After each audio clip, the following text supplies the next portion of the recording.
2004 Ram 1500. Here's why your wiper blades, could be one, don't work. This is an old blade. Flip it over. Old blade. There's a keyway. I couldn't find this on the internet. I read about it, but I needed to see it to know that basically a new blade will work, because you're going to spend about 80 to 100 bucks. Hi guys.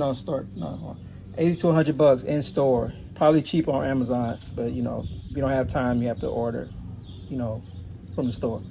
But it was cost me like, no, stop, $86 in store. But there's a keyway that goes on the arm, and it goes right here in this groove, and you can see it's missing. So a lot of people say you can glue these on the arm on the truck, the assembly. But if you find a piece of hard wood, maybe even a piece of metal that could fit in this keyway, and you can just glue that piece into the keyway, and you know, make sure it fits on the truck first. But if you can glue that into the keyway, and I would probably put it on and maybe put a little glue once it's on the truck on the outside of it, or maybe like a little, I like to use black silicone sealant. It's not glue, but it holds pretty well.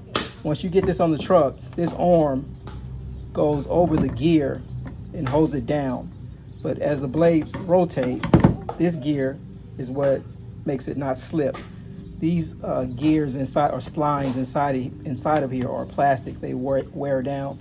I don't really think they really do much. I think it's the gear that actually controls this thing staying tight and rotating. So take yours off.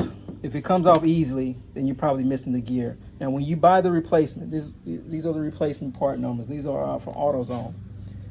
Again, you may have to order these. I had to go quite a distance to get these.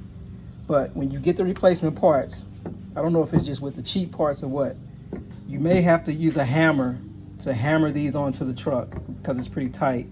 I would probably suggest putting a little silicone inside of here and on the gear on the truck to make it go a little easier, but you're probably going to have to hammer it on. The advice about going to the junkyard is probably good advice to get these arms. You know, it's cheaper at the junkyard. Probably pay 15 bucks at the junkyard. But the problem is, I don't know how easy it would be to get it off the truck. But no, it's $1 or $2 to get into a junkyard, free to try. Yeah, if you don't want to spend that money, it's an old truck, I would try the junkyard. Or just buy new, but be prepared to hammer these on. And that's it. Another thing I forgot, these, I don't know what you call them, gears. To get this arm on, you can take a pair of pliers, grab it tight, and rotate this up toward the left side, the driver's side, to get the notch right here to go up, so you can start working the arm on. When you turn the wipers off, this notch is down. Now you can try to take this cowl off, or you know, grind it down some. That's probably not the best way to go. Just take a pair of pliers, turn it up to move the notch up, and then you can start working it on.